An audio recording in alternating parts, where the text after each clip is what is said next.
Before we begin, dear viewers of Whispers of Turkish Stars, take a breath and let the noise of the day soften. What you are about to hear isn't just industry chatter, it's a confession hidden in melody, a pause so deep it speaks louder than words, a moment that made two people who had stepped away from each other feel, for a heartbeat, the same rhythm again. Pour your tea, settle into your favorite chair, and follow us into a tale that stirred the Turkish press, sent nostalgia flooding through timelines, and left everyone asking the same question: can a single song bend time and lead love back home? It was designed to be a breezy primetime special. A little banter, a sprinkle of games, and a few spontaneous performances packaged for easy watching, the kind of show you keep on while half paying attention to your phone. But midway through the broadcast, something in the air shifted. The host, with a grin that had become his signature, asked celebrated actor Ozan Baba to drift over to the piano and play whatever came to him. No one expected gravity to enter the room. No one knew the world outside would go quiet. No one imagined that millions would instinctively lean closer to their screens, the way you move closer to a window when rain begins to fall. Ozan sat, fingers hovering above the keys. He didn't rush. He drew in a slow breath, allowing silence to fill every corner of the set. The technicians stilled. The audience fell into an almost sacred hush.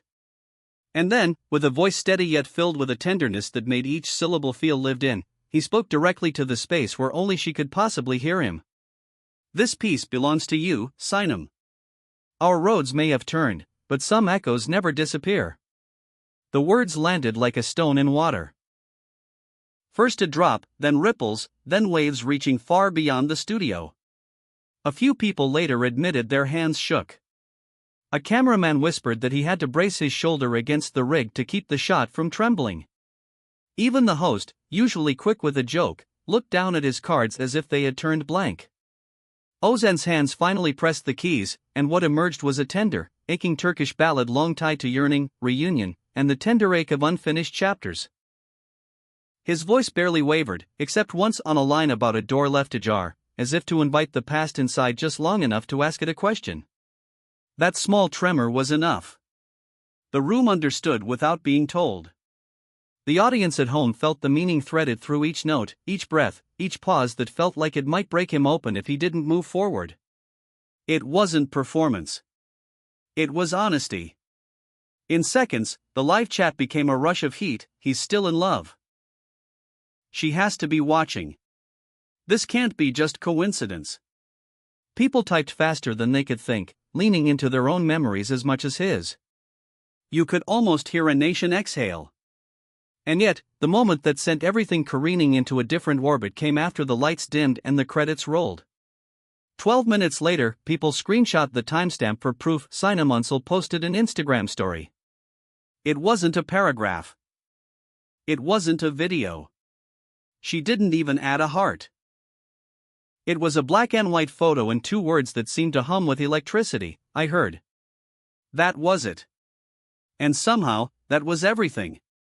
The message sped through timelines with the force of a siren. Overnight, what had been a sweet moment of music became a nationwide conversation about whether feelings ever truly vanish or simply sleep, waiting for a sound to wake them. By morning, a close friend of Sinem's sat on a bright studio couch and chose her words carefully. She wasn't expecting anything like that, the friend said.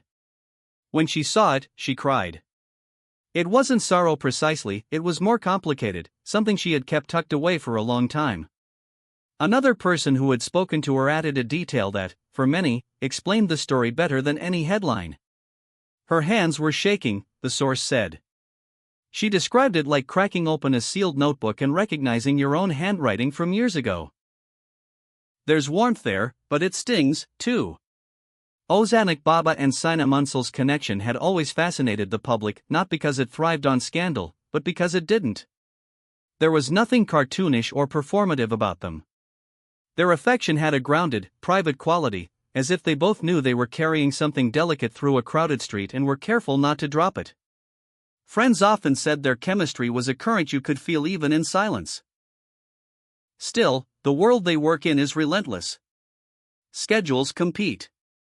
Shoots extend. Flights blur. They never offered a tidy reason for stepping apart, and maybe they didn't have one. After they went their separate ways, each spoke about the other with respect, never venting, rarely revealing, always making sure to leave space where kindness could still breathe. Sinem once said in an interview offhand, "The way you do when you're not trying to make a headline, some people write themselves into you. Time doesn't smudge that ink." Those words, which felt like poetry at the time, suddenly acquired a weight they hadn't carried before. Perhaps this was how their names found each other again, not in a meeting hastily arranged for the cameras, but in a song played under studio lights that made an audience hold its breath.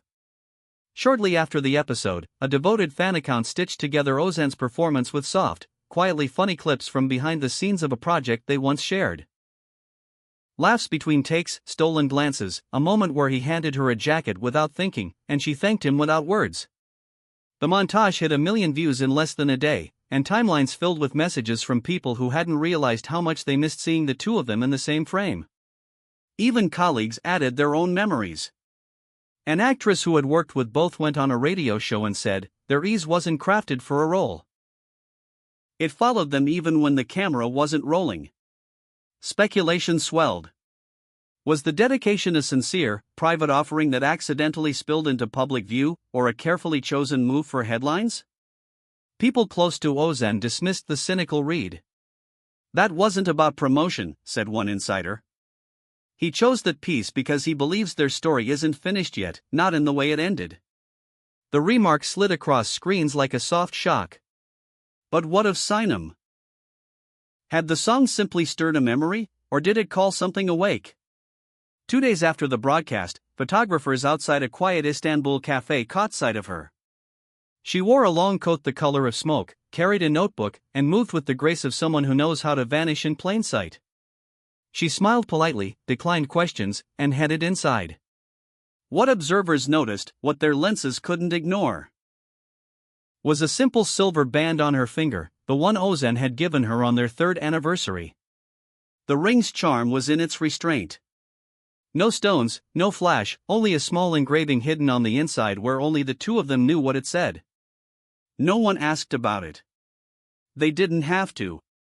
The week closed with a charity gala where Sinem, radiant but calm, stood for photos and offered quick answers about the event.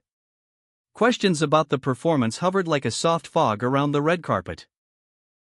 She deflected a few, offering a smile that said not now. And then she stopped, turned fully to the microphones, and spoke with quiet clarity. "There are melodies that say what years of explanation can't." I listened. And yes, it reached me.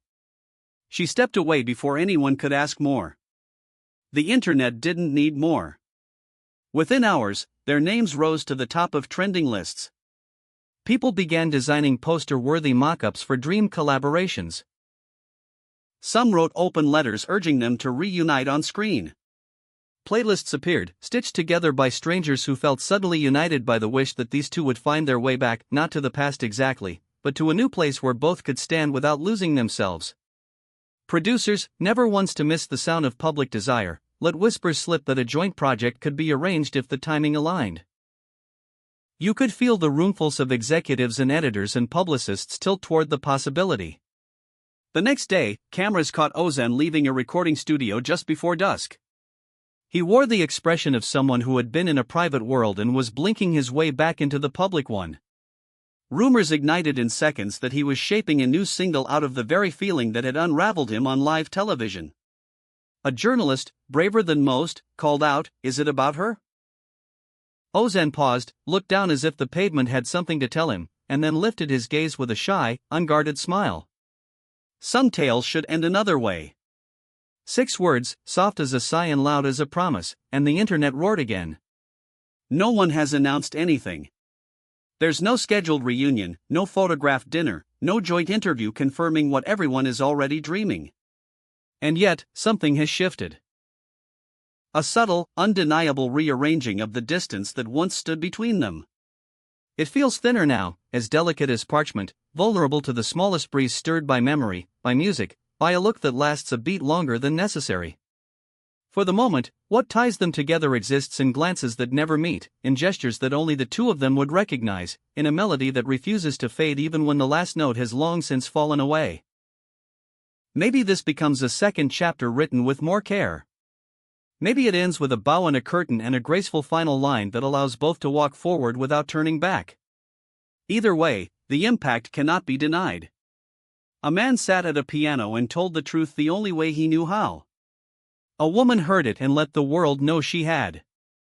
In doing so, they didn't just awaken their own emotions, they reminded millions of what it's like to be carried, for a moment, by hope. It's easy to say this is about fame or image, but that doesn't explain the hush that fell over the studio or the ringing in people's chests after the broadcast ended. That doesn't explain why strangers messaged each other late at night to say they suddenly remembered someone they hadn't thought of in years. That doesn't explain the way a nation seemed to agree, without speaking, that something gentle and rare had happened in front of them. Perhaps it's simpler than we make it. Perhaps two people who once knew how to understand each other fell back into a conversation that had never truly ended. What everyone will cling to, at least for a while, is that single thread, a psalm offered like an olive branch, a reply like a candle in a dark window. Whether they follow that light back to each other or simply nod to it across the distance, the story has already done what the best stories do. It has made us remember, wonder, and feel more alive. And now, as we close this chapter on Whispers of Turkish Stars, if this journey stirred even a flicker of nostalgia, hope, curiosity, or the bittersweet ache of what-ifs, let us know you're with us. Like this video, subscribe, and tap the bell so you don't miss our next deep dive into the moments where art and heart collide. Before you leave, tell us in the comments, do you think Ozan and Sinem will find their way to each other again? Do melodies really guide hearts back, or do they simply remind us of old wounds? If you stood where they stand, would you choose to try once more? Your voices shape our stories. Until we meet again, may your days be gentle, your nights full of music, and your heart open to every whisper you're meant to hear, from all of us at Whispers of Turkish Stars.